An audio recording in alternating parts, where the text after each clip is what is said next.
Nous sommes à l'extrême fin du mois d'août 1941. La charte de l'Atlantique vient d'être proclamée. En Indochine, les Japonais sont installés. On sent que la guerre s'étend au monde entier. Et aujourd'hui, l'histoire parallèle, au lieu de vous montrer deux belligérants opposés, les Allemands et les Soviétiques, ou les Allemands et les Anglais, on va voir la guerre du point de vue parallèle de deux alliés, les Anglais et les Américains. Bien sûr, les Américains ne sont pas encore en guerre. Néanmoins, ils sont déjà entrés en partie dans la guerre en aidant beaucoup les Anglais, comme on le sait. Et là, pour évaluer les deux politiques, anglaises et américaines, nous sommes avec quelqu'un qui n'est ni anglais ni américain, mais les deux à la fois. Francis Peel, dites-nous un petit peu, half and half? Plutôt half and half, mais je suis né en Angleterre, et à ce moment-là, la dernière semaine d'août 41, je viens d'arriver aux États-Unis à l'âge de 14 ans. J'ai commencé la guerre comme coursier sous les bombes allemandes à Londres, et j'ai terminé la guerre dans l'armée américaine.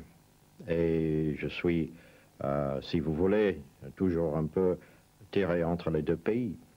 Eh bien, on va voir si vous serez objectif quand vous parlerez des deux dans un instant. Nous verrons d'abord les actualités américaines et ensuite les actualités anglaises qui portent sur les événements de cette fin d'août 1941.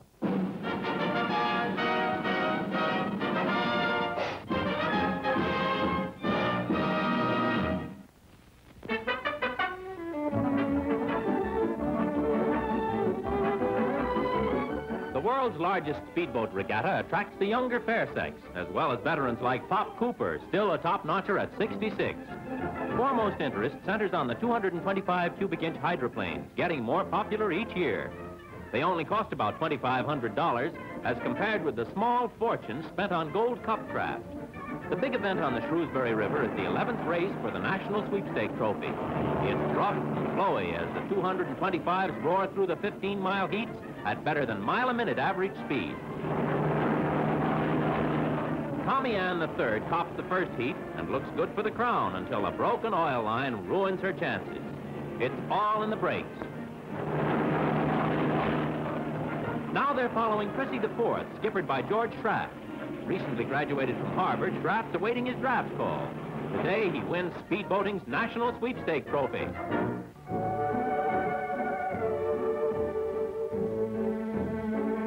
Mrs. Franklin D. Roosevelt, honorary president of the Girl Scouts of America, visits an encampment of guides and scouts. Among the 163 delegates are girls from 15 Western Hemisphere countries. They bring goodwill greetings and carry a message of peace to a troubled world.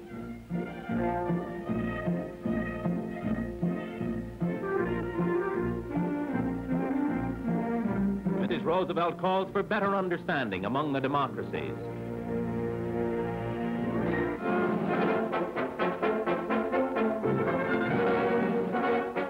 Flaming bottles of gasoline are the latest bit of European technique adopted by Uncle Sam to put tanks out of commission.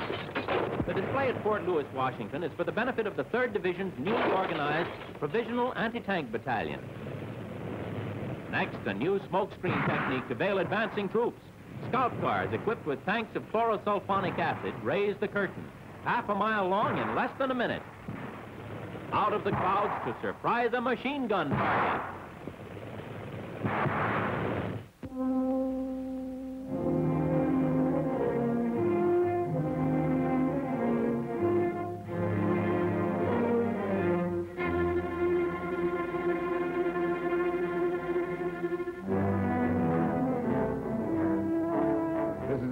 Reporting to you from the Philippines.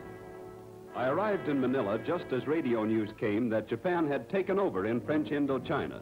The Philippines are really our Pacific hotspot now, but I found Manila calm on the surface. The Jap quarters of Manila showed business almost as usual, although President Roosevelt's drastic economic actions must have hit hard here. In old Manila, these eager oats, descendants of savage mountain tribes, calmly blew smoke rings at the Pacific crisis and made it hard to believe that Japan and danger lay only a few hundred miles across the sea. My first official call was on the American High Commissioner, Francis B. Sayre, whom the Philippines regard as a real American friend. Sayre quickly arranged for me to film an historic event. General Douglas MacArthur's call on President Manuel Quezon. MacArthur presents his appointment as commander of the new U.S.-Philippine Combined Forces. Quezon has just been renamed for the presidency on a platform that fully endorses American efforts. General MacArthur's Philippine Army really amazed me. Well equipped, they're all over the islands. About 200,000 have been inducted into the American Army, and the training job MacArthur started in 1935 is well done. The U.S. Navy is very much in evidence. In Manila Bay, a small destroyer and submarine force does patrol duty. Just enough of a force to do a holding off job until the main Pacific Fleet could take position. All incoming ships are under Navy scrutiny, and I photographed the Japanese liner Fushimi Maru, which cut her stay short when the U.S. cracked down on Japanese credits. Some former Danish freighters are here, going into service now under American sailing orders. Top Navy man is Admiral Thomas C. Hart, commander of the Asiatic Fleet, and his biggest fleet in the Philippines is sky ships rather than sea ships. Big Navy PBY flying boats are here in impressive numbers. Naturally, figures are secret. Crack Navy men are here, old-timers, for Manila is no place for rookies these days. These big patrol bombers can fly to Siam and back and then some. After signing Navy censorship agreements, I got permission to go along on a routine convoy inspection flight. We spotted a convoy almost immediately. These Philippine waters are adequately mined, and shipping only enters the minefields under proper Navy escort. We made contact with a Navy submarine doing its patrol job on the surface and sometimes under the surface. I'm telling you, this U.S. Navy looks awfully good out here. Back with the Army, General Moore escorted me from Manila down bay to Corregidor Island, the Gibraltar of the Philippines. The island is barely visible from Manila City. The no photography signs explain why Washington will have censored this before you see it screened.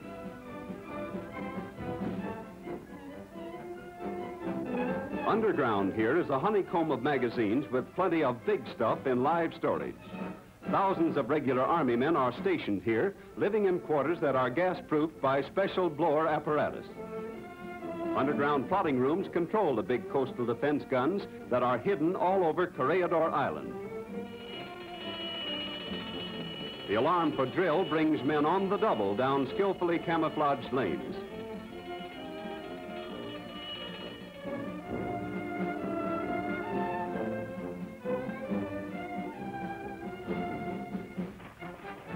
I got a real thrill out of making these shots, although there is much more that was absolutely taboo for pictures.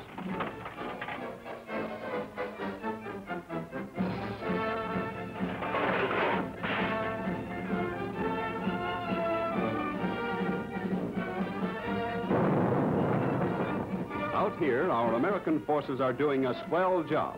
The watchword is, hope for no trouble, but watch and wait. And if there ever should be an attack on these Philippine islands, Uncle Sam's got some mighty convincing answers to speak out loud.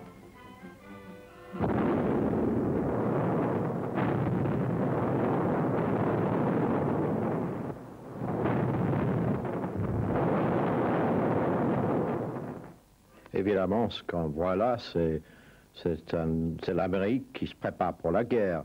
Mais en fait, c'était pas si simple que ça, parce que c'est la fin de l'été 41, et c'était la fin, si vous voulez, la fin du cocon américain où on a essayé, au moins une bonne partie de la population, on a essayé de garder à distance les problèmes internationaux. Bien sûr, le président Wilson, en Première Guerre mondiale, a envoyé des troupes américaines en Europe, mais par la suite, le Sénat américain a refusé de laisser entrer les États-Unis dans la Société des Nations, donc période de cocon. D'isolationnisme un petit peu. Isolationnisme jusqu'au point où, en cette même année, 41, le Congrès américain a fait passer la conscription seulement par un voix. De majorité. De majorité. Oui. Et alors, aux Philippines, comment ça se présente? Alors, aux Philippines, il faut se souvenir que les Philippines, c'était le butin de guerre pour les États-Unis après la guerre de 1898, avec le Guam et le Puerto Rico. Mais en 1935... La guerre avec l'Espagne. Avec l'Espagne, oui. Voilà. Et en 1935, on a commencé à préparer l'indépendance des Philippines avec délai 1945 pour l'indépendance. Mais la guerre est intervenue et on a vu les scènes du Corregidor, qui est le Gibraltar, si vous voulez, le Gibraltar américain, qui est au bout du péninsule en face de Manille. Oui. On a vu les préparations de guerre, on a entendu beaucoup de préparations qui semblent très solides, et il y avait bien sûr des batailles terribles qui vont suivre quand les Japonais sont attaqués juste quelques jours après Pearl Harbor, le 7 décembre 1941. Alors c'était à ce moment-là, à la fin de ça, 5 mois plus tard, que le général MacArthur, qui était le chef des troupes américaines et philippines, a dit, en quittant Corregidor, il a dit « I shall return », je reviendrai. Oui. Ce qu'il a fait 2 ans plus tard. Oui, c'est le mythe MacArthur qui commence, mais il faut se rendre compte qu'à l'époque, quand on voit cette actualité, en août 1941, MacArthur n'est pas quelqu'un de connu. Et ce qui est important, c'est pas son nom, à la limite, puisqu'il n'est pas connu à l'époque, il n'a rien fait. C'est le fait qu'il est nommé au commandement de forces terrestres et navales dans le Pacifique, ce qui n'avait jamais eu lieu dans le passé. C'est-à-dire que les Américains savent qu'il va y avoir une guerre sur terre et sur mer très dure à l'ouest du Pacifique, dans les Philippines ou ailleurs, et ils le nomment à cette fin. Et moi, j'avoue que ces images m'ont un peu bouleversé parce que, en fait, on voit nous savons que les Philippines, ça va être une catastrophe.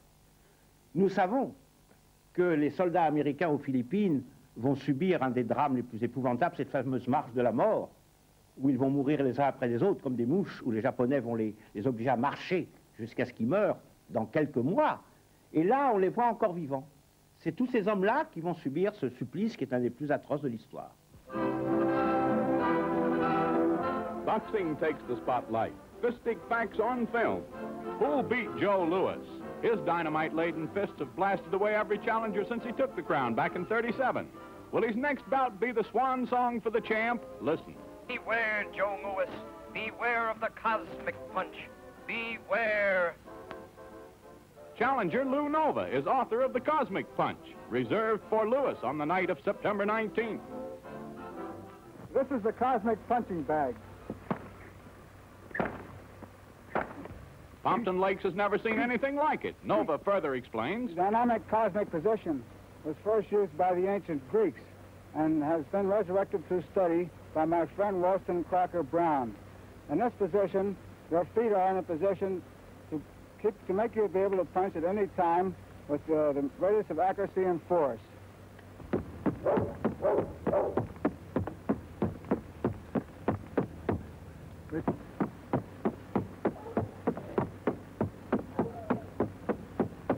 Champ or chump, Nova's willing and now quietly concludes.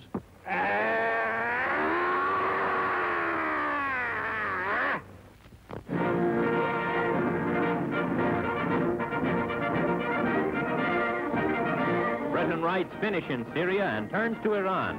The Syrian armistice brings official transfer of administration to British General Maitland Wilson and Free French leader Catroux, marking Vichy French defeat in Syria. French war supplies ride their last mile to dump heaps specified by the victorious British and de Gaulle forces.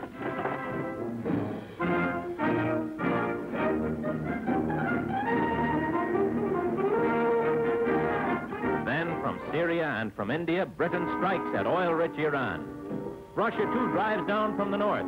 The Allies charge that independent Iran's failure to control Nazi agents makes the invasion essential. The tiny Persian army is soon overwhelmed, and German observers hear that Iran orders them out and sues for peace. Oui, là on voit des images de cette paix en Syrie, d'où les Anglais avaient méchamment écarté les gaullistes. Ça a amené des conflits très, très violents entre Churchill et de Gaulle. Mais surtout, ce que l'on voit, c'est l'entrée des troupes anglaises et russes, anglaises victorieuses en Irak et en Syrie, et russes en Iran. Et on doit constater que les vainqueurs, qui se disent démocrates ou qu'ils se disent autres, eh bien, ont souvent des procédés un peu désinvoltes vis-à-vis des neutres, car l'Iran, la Perse, était totalement neutre.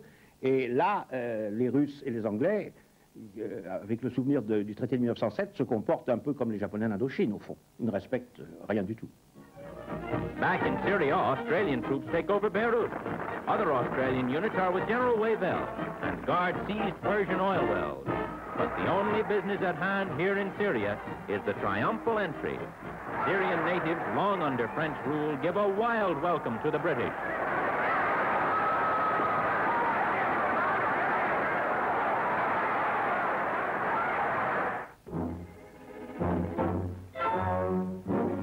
Assassin's bullets strike down Pierre Laval, Vichy's leading collaborator with Hitler.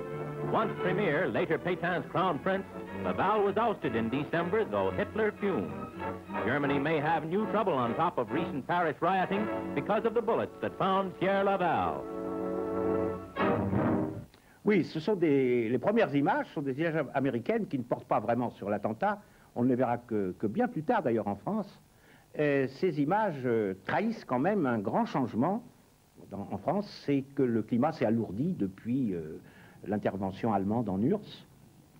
Il y a un climat de guerre civile. Pétain a fait un discours quelques semaines plus tôt, le fameux discours du vent mauvais. Je sens un vent mauvais qui se livre dans le pays. Et en fait, ce vent mauvais, c'est d'une part les collaborationnistes extrêmes qui voudraient que Vichy intervienne activement contre l'URSS. Et le vent mauvais, pour Pétain, bien sûr, ce sont aussi les résistants, les gaullistes, les communistes, qui se lèvent de partout. Il y a eu plus de 100 attentats contre les chemins de fer qui transportaient des troupes allemandes le mois précédent, en juillet et en août. Et oui. Il y a eu également des faits extrêmement graves. Le premier attentat contre un officier allemand au métro Barbès, le fameux attentat, n'est-ce pas, du colonel Fabien. Et on a pu croire que l'attentat contre Laval était une réponse à tout cela, ou une suite à tout cela. En fait, celui qui a commis l'attentat est un résistant indépendant qui ne dépendait d'aucune organisation et qui simplement, quand il a vu que Laval présidait à une manifestation du départ de la Légion qui devait partir se battre contre les Soviétiques, donc allié des Allemands, n'admettant pas cette alliance qu'incarnait Laval avec l'Allemagne, a décidé de lui tirer dessus, point final. Laval a demandé sa grâce, il n'a pas été exécuté, et on a fait un peu le silence sur lui parce qu'il n'était ni gaulliste ni communiste. Alors il est tombé dans les poubelles de l'histoire. Il s'appelait Colette.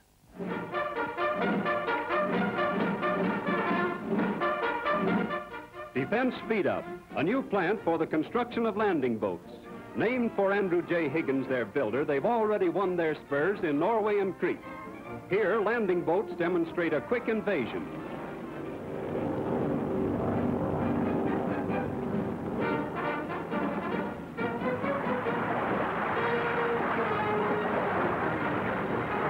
Landing carrier boats with a 13.5-ton tank on deck. An armored car and truck follow.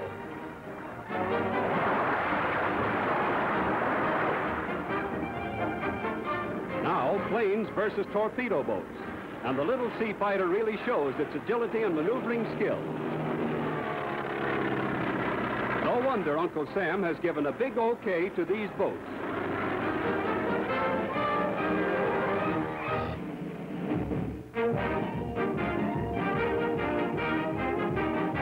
Back to work at the Federal Shipbuilding and Dry Dock Company yards. Uncle Sam's in charge now, and under Navy supervision, work resumes on $500 million worth of warships and merchant vessels. 16,000 men were idle for more than 2 weeks. The men struck over an issue relating to management cooperation in the collection of union dues. To the Navy comes an offer from company president L.H. Korndorf to sell the plant to the government, lock, stock, and barrel. Meanwhile, Rear Admiral Harold G. Bowen, technical aide to Secretary Knox, takes charge of the plant and it's full speed ahead to keep the big ones rolling down the ways.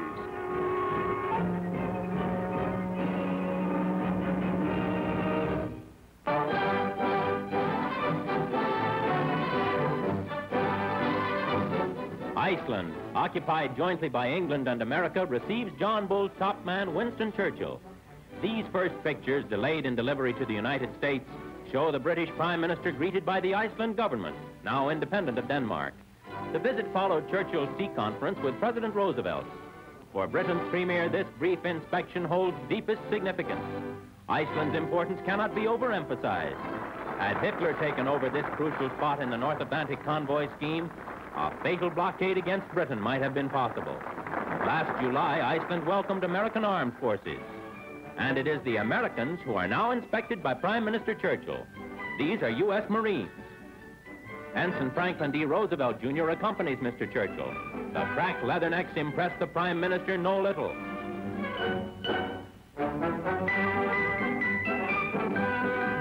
Scotch troops are here, too. Norwegian cars. British troops in undisclosed numbers, women auxiliary workers, and airmen in long lines. Churchill sees them all and leaves the strategic island reassured that the joint Anglo-American control is tight, effective. So it's away from Iceland and home to England aboard the battleship Prince of Wales. At sea, a rare treat for the Prime Minister, a convoy is sighted. The ships that bridge the treacherous ocean lanes to keep Britain in there fighting are here in eye-filling numbers. 75 merchant ships, guarded like precious jewels, pass before Churchill's glowing eyes. He gives them the familiar V salute. And the convoy goes safely through. Next, the Prince of Wales plows into a storm, and the British Paramount News cameraman aboard the warship films the rough seas. When the voyage is finally ended, Churchill, in parting, tells the crew of the Prince of Wales, both our opening cruises have been freed altogether from monotony. Now, on your first cruise, you met the Bismarck, and on your second, you met the illustrious President of the United States, who is one of the men who will take the greatest part in shaping the immediate future of our civilization. Now goodbye to ship and men who helped write history without precedent, an unforgettable scene.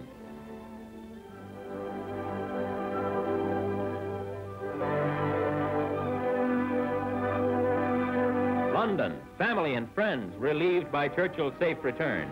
Mrs. Churchill and Anthony Eden. American Ambassador Wynant is at the station. Mrs. Churchill makes no effort to veil her feelings. Days of worry and concern are happily ended. Cabinet ministers who felt the weight of their leader's important trip breathe easier.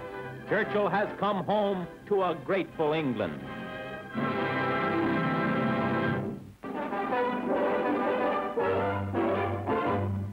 Royal colors as the Duke of Kent goes on a whirlwind tour of Norfolk's great Navy base.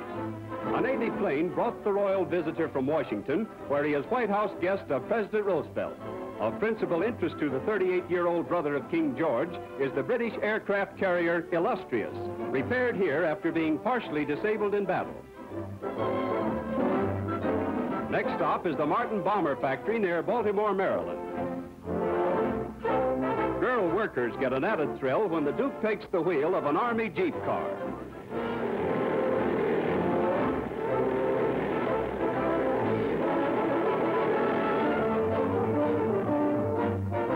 Of workers who turn out great bombers already used by the Royal Air Force, the Duke expresses appreciation for American aid. It's an encouraging sight to the Duke, who will fly back to join his own Royal Air Force squadron.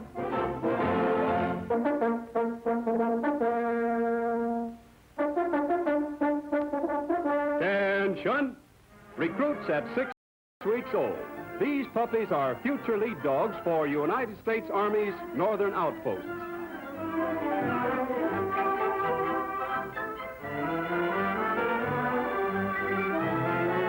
Now, maneuvers in line. The soldiers are sled drivers in training. For the pups, well, if this is Army life, this guy wants a pup tent. He's tired already.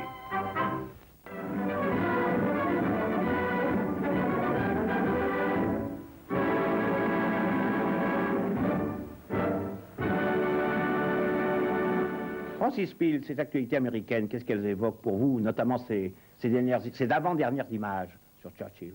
Alors là, il y a deux grands symboles britanniques qui sont dedans. Une, c'est Churchill lui-même, l'autre qu'on a vu, je pense, ces dernières semaines aussi, le fleuron de la marine anglaise, le cuirassé, le Prince of Wales. Et là, qui amène Churchill de retour en Angleterre de son conférence avec le président Roosevelt au large de Pierre-Neuve, où ils ont formulé, dont vous avez parlé de cette semaine précédente, la charte de l'Atlantique, qui fait partie d'une longue série des initiatives pour un, si on peut le dire, un nouvel ordre mondial, dont on voit maintenant, avec le président Bush, un effort de faire un chapitre numéro X+. Oui. Alors, et la charte de l'Atlantique était devenue la base pour la charte des Nations Unies en 1945, 4 ans plus tard. Mais dans ses mémoires, on a vu Churchill sur le pont du Prince of Wales avec le capitaine, un certain capitaine Leach. Et dans ses mémoires, Churchill écrit d'une façon très personnelle et très émouvante sur ses relations avec ce capitaine Leach. Il a dit qu'il a formé une amitié avec capitaine Leach, qui était un homme charmant et aimable. Tout ce qu'un marin anglais doit être. Mais alors, a continué Churchill, en moins de 4 mois, le capitaine Leach et beaucoup des membres de son équipage et son vaisseau splendide sont disparus sur l'eau pour l'éternité devant Singapour sur les bombes japonais. C'est Singapour que nous allons voir maintenant dans les actualités anglaises, précisément. 2 drames anglo-saxons simultanés, les Philippines et Singapour, pas tout de suite, dans quelques mois, mais on va les voir en temps de paix.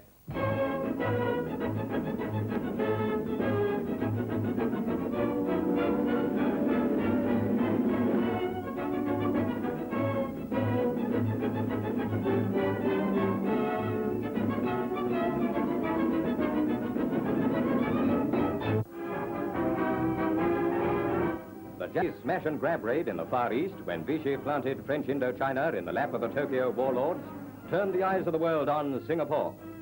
In that circle lie untold riches: tin, rubber, oil. Interested in it are many nations: British, Dutch, American, French, and Thai. Now Japan crashes into the magic circle. A further move south would almost certainly precipitate war in the Pacific. Singapore, on the tip of the Malayan Peninsula, is a thriving cosmopolitan city, vividly painted with the color of the Orient. It is also a heavily defended rampart of empire. Food and munitions of war pour in over Singapore's waterfront from Australia, India, and America. United States freighters pack the docks with fighting material sent under Roosevelt's Lease and Lend Act, as the familiar totalitarian catch cry of encirclement is borne on the eastern breeze.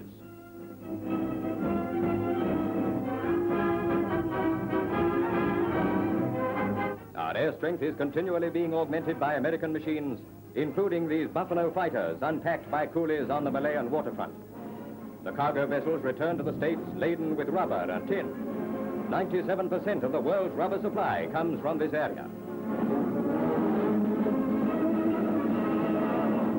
2/3 of the world's tin is mined in Malaya.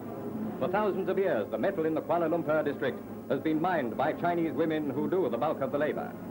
Covetous eyes have long been turned on the peninsula.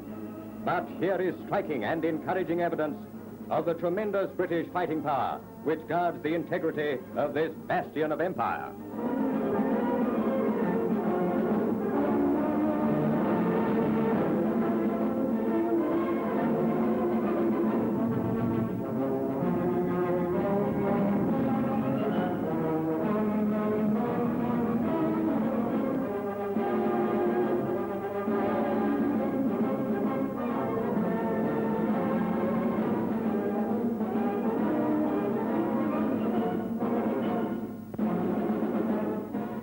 Pictures such as these seem to give the lie direct to loose statements about under-equipment of our troops.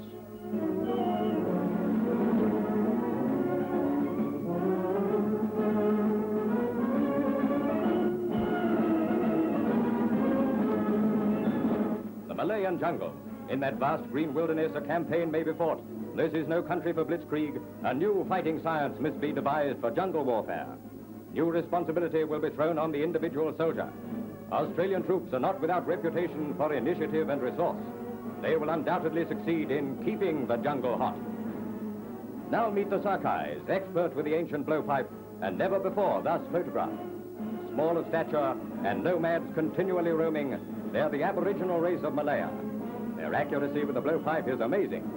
The darts are treated with the utmost respect by all who blow in on the Sakais. They're poison-tipped. No, these are not children, but fully matured men and women enjoying a present of some sort, a delicacy they highly prize.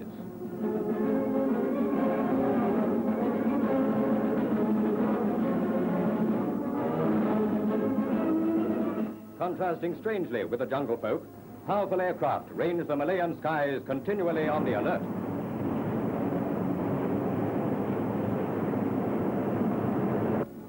Imperial troops are ever undergoing strenuous training in readiness for when they may have to participate in jungle warfare. Interested spectators in this most interesting shot are Chinese generals of a visiting military mission. For obvious reasons, much of the Malayan defenses cannot be shown. But along its coasts, some of the biggest guns in the world are in position, ready for instant action. The new arrival of many thousands of Australian troops to reinforce the already large British and Indian garrisons stationed there is another dramatic move in the Singapore saga. Oui, Francis Peel, cette saga de Singapour, ce sera un drame. Alors cette saga, évidemment, s'est tournée en drame tragique parce que on a vu toutes ces préparations, tout ce bastion d'empire, on parle puissance énorme militaire anglais, mais en fait, quand les États-Unis sont entrés en guerre, après l'attaque de Pearl Harbor, alors assez rapidement, quelques semaines plus tard, les Japonais ont traversé le détroit de Johor devant Singapour, le 8 février, je pense, 1942, et dans une semaine, Singapour est tombé. Et évidemment, à ce moment-là, les deux alliés ont été en guerre, mais quand même, c'était un point culminant, si vous voulez, pour la fin de l'Empire britannique. Oui, c'était un symbole tragique. Les Anglais attendaient les Japonais par mer, et les Japonais sont arrivés par terre. Et toutes ces défenses se sont révélées totalement illusoires. Voilà, et le prince de Galles qu'on a vu dans l'autre partie, dans le parti américain, le prince de Galles a été coulé juste avant par les bombes japonaises. Voilà. Expert New Zealand and Australian axemen sharpen up for a wood chopping contest. A professional test of a sharp blade is whether it'll shave the hairs off the back of your hand. A village green in the West Country rings to the blows of keen axes as bushmen now attached to forestry units compete in a tree felling contest. A digger from Melbourne wins for Australia, swinging an axe which he brought all the way from home. The New Zealanders swing their way to victory in the standing chops. In well under a minute, the 14-inch logs are cut clean through. The backwoodsmen from down under are especially welcomed by the local kiddies. Well, here's firewood for the taking. Nothing like a good handful of chips. But blimey, where's the fish? Motor launches, officered and manned by Breton seamen of the Free French Navy, dress ship, as Vice Admiral Moselier arrives to place the vessels in commission for work in collaboration with the British Navy. Whilst at their moorings, the launches are blessed by the chief Free French naval chaplain in this country, who also says Mass aboard.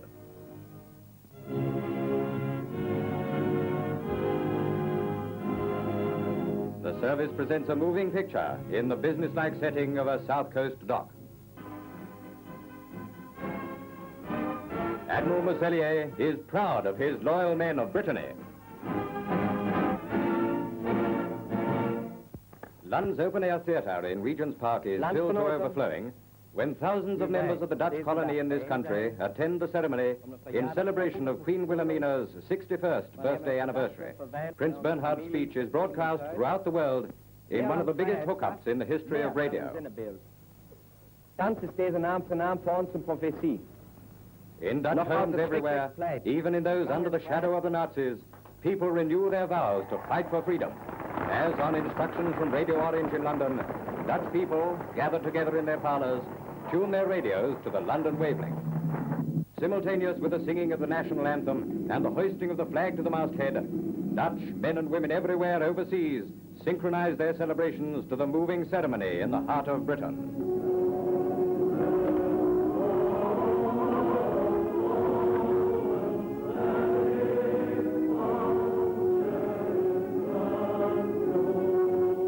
The gallant people of Holland renew their pledge to fight for the freedom of their motherland.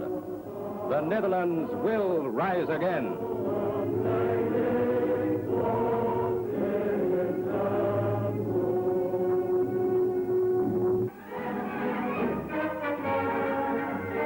An American warship docks at Brisbane Harbour on a friendly visit to Australia. When shore leave is granted, the Gobs avail themselves of a sightseeing expedition. Among the first to greet them are the inevitable autograph hunters. They're one of the terrors of war, but sailors don't care.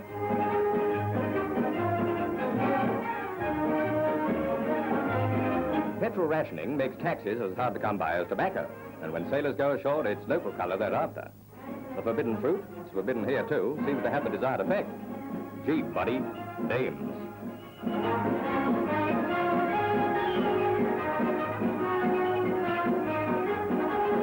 And it doesn't take long for the bonds of friendship to be sealed between Uncle Sam's boys and Australia's diggers, who gladly surrender another wartime luxury, cigarettes. While there are good fellows like these in the Southern Hemisphere, the Pacific will live up to its name.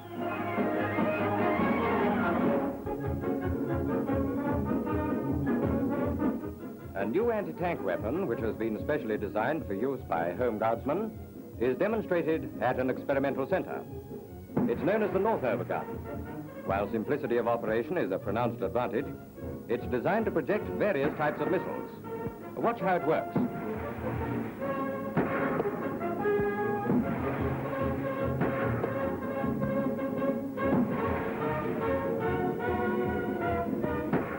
The Northover gun can fire a projectile with great accuracy and can be operated with ease after a minimum of tuition.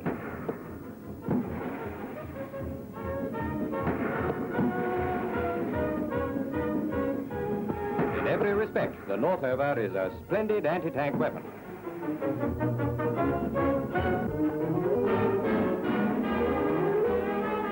At an investiture in London, the Chief of the Imperial General Staff, General Sir John Dill, and the Chief of the Air Staff, Air Chief Marshal Sir Charles Portal, are decorated with the Order of Polonia Restituta by the Polish President, Monsieur Razinski, honors which the President termed symbols of Poland's continued struggle for freedom. General Sikorski, the Polish Premier, decorates other high-ranking officers. A highly appreciated gesture by our gallant allies.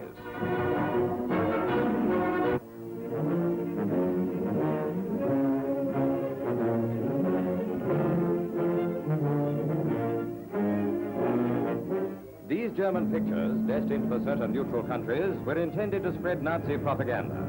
But Dr. Goebbels tripped up badly, very badly. And here they are.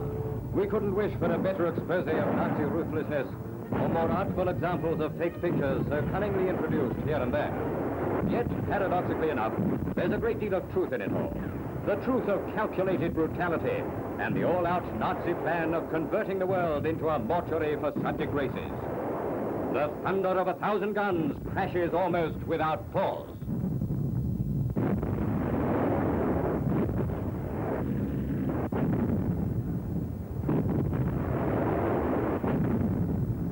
In the open plains of Mother Russia, whole Nazi divisions are sent into the slaughter to die for the mad beast of Berlin. Like the ghost voice on the German radio, we break in to show with what fierce determination the Soviet Union is ranged against the common enemy of mankind. The Germans are being made to pay a ghastly toll. Now from the Nazi film, we see a spectacular attack on a Russian aerodrome. But from a careful study of the pictures, it seems obvious that the Germans are being fooled by the Red Air Force. A nice open target, no defense and no interception. The planes on the ground are probably dummies. A trap which the Russians use frequently with success.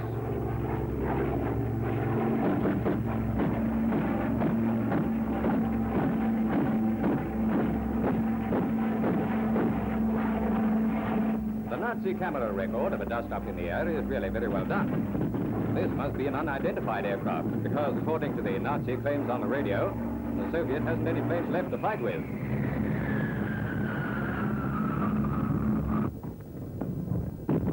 These pictures from Soviet sources show the casualties they're inflicting on the Luftwaffe. The two air forces are undoubtedly suffering heavy losses, but the Germans are up against a tough proposition and are by no means masters of the Russian air. Naturally enough, quite a lot of footage is given to destroyed or captured tanks.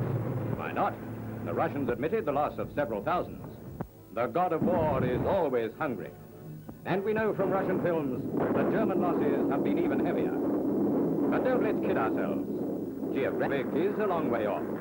But the war against Nazism is being fought in our armament factories, possibly more than anywhere else. In this and our next edition of Pathé Gazette, the grim brutalities of Nazi total warfare are being shown. As you look at these evidences of the calculating killers at work, let every man and woman in this country realize what kind of a beast has got to be destroyed.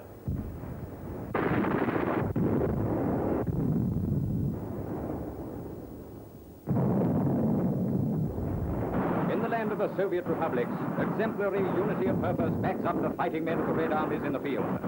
The whole Union is fighting a murderous force which kills for the joy of killing. In an attempt to convey pictorial proof of Nazi invincibility, the German cameraman has only succeeded in photographing a hideous record of all that the Nazi New Order stands for. How can any new order be built upon so bloody and rotten a foundation? How can a nation which delights in such futile destruction of lives and property ever hope to be looked upon as the master race? Why, the mentality which Germany is applying to present-day conditions was abandoned by civilized people over 3 centuries ago. No race or regime which considers it clever to sack a city and murder its inhabitants is worthy of a say in things to come. Let no one deny that Germany's military equipment is vast and her resources immense. There is only one answer to be given. To smash the hideous thing of Hitler's making, we must, and we will produce the tanks, the guns, the ships, the planes, which can blot out the curse of the civilized world.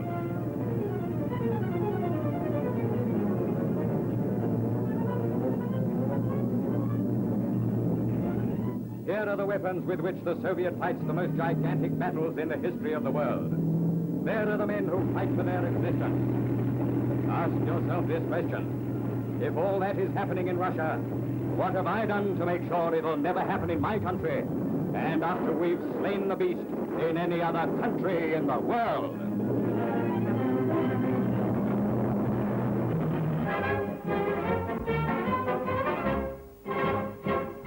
Ce document anglais mérite quand même un mot. Il n'y a pas une image de guerre soviétique, là.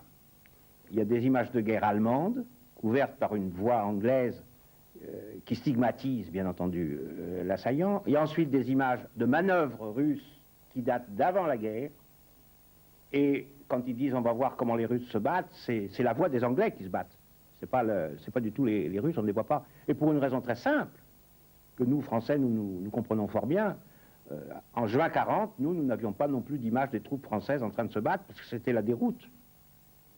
Eh bien là, c'est la même chose. Pour les Russes, en ce moment, ça ne va pas durer, mais en ce moment, c'est la déroute. Et on n'a pas de bonnes images de Russes en train de se battre. C'est ce qui explique que les Anglais sont obligés de procéder de cette manière pour apporter quand même un petit quelque chose. C'est la voix qui est emphatique. Et des images, l'absence d'images trahit le drame, au fond, de l'armée soviétique au moment précis où nous parlons.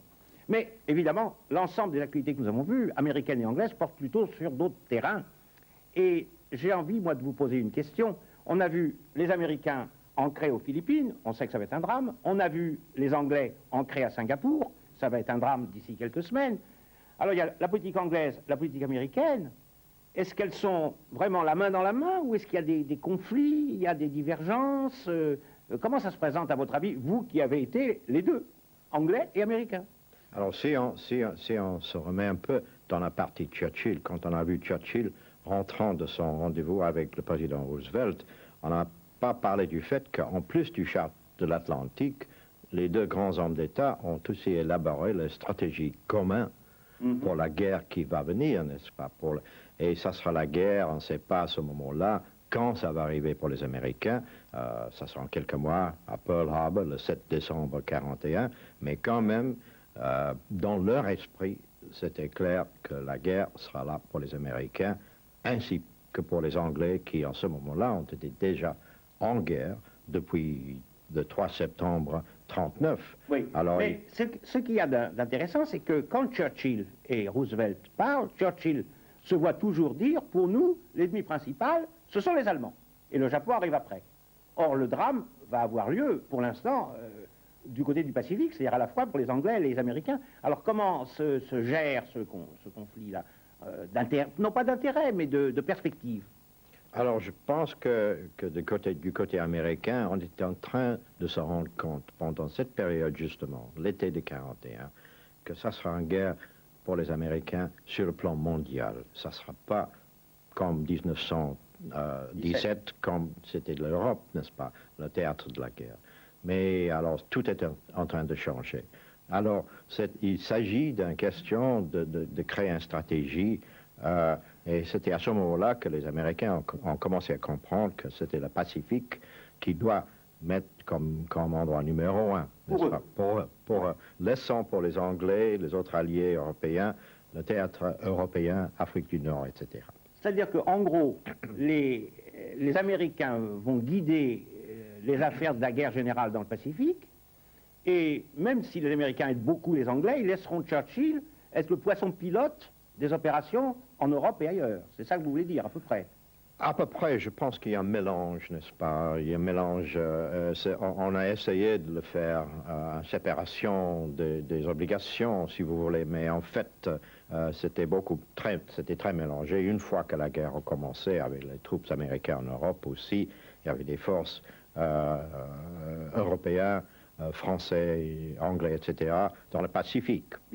Moins peut-être. Mais vous, qui avez vécu ça adolescent et qui étiez entre les deux pays, en quelque sorte, est-ce que vous avez un souvenir personnel à la fois de vos sentiments et de vos croyances? Comment vous voyiez la guerre à cette date-là? Vous pensiez que l'Amérique entrerait en guerre? Alors, mon premier souvenir en arrivant aux États-Unis, c'est très clair. C'est pour me poser la question, mais pourquoi nous, Anglais, nous étions déjà dans la guerre et les Américains pas? Alors ça, à l'âge de 13-14 ans, c'est très difficile à comprendre. Donc, chaque fois que j'ai vu, sur le plan personnel, que les États-Unis font des préparations pour la guerre, alors, je me réjouis, n'est-ce pas, parce que c'est mon âme anglais qui dit, ah, enfin, il y aura des alliés de l'autre côté de l'Atlantique. Alors c'est ça du point de vue personnel, ça. Mais évidemment, comme on a discuté avant, alors c'était pas clair à ce moment-là que, vu que ça va finir comme ça, que les États-Unis vont entrer 100% dans la guerre, parce qu'il y avait un tel clivage. Je me souviens, quand je suis arrivé à New York, il y avait des démonstrations en faveur des Allemands dans les villes de New York. Et j'ai participé à un collecte pour le Croix-Rouge anglais, oui, dans les rues de New York. Et j'étais conspué par des Américains de souche allemande, n'est-ce pas, oui, qui ont dit, qu'est-ce que vous essayez de faire, de nous tirer dans cette guerre qui n'a rien à voir avec nous, Américains? Alors ça m'a marqué, donc j'étais encore plus contente de voir ce mouvement inéluctable vers l'intervention. Merci Francis Peel de ce témoignage personnel. Vous êtes aujourd'hui avocat et vous ne savez plus si vous êtes américain ou anglais, mais vous nous avez bien aidé à comprendre le passé. Merci.